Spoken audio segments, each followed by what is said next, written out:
Hello guys, nandito na po tayo.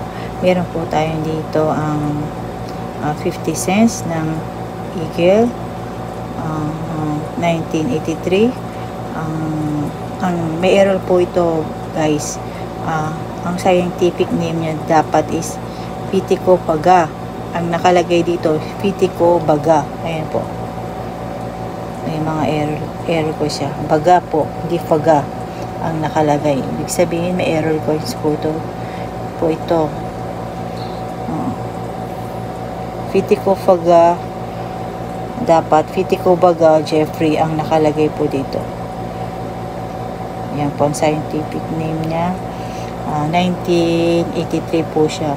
Ang pagkakaalam ko po, sabi ng kaibigan ko, ay nasa 100,000 na to kasi po yung mga ganitong error coins is bihira lang pong lumabas ang mga error coins natin guys. Mga coins collector is gustong gusto nila ito kasi may error coins. Mahal po ito balang araw kasi sa ngayon pataasin nyo po yung value nyan kasi may error coins siya. Marami pong magkaka-interest ng mga coins collector po. Marami magkaka-interest nito. At saka huwag nyo pong hawak-hawakan lagi po yung coins nyo. Lagi nyo pong protektahan. Lagi nyo pong protektahan yung mga coins nyo. Katulad po ng mga ganito guys.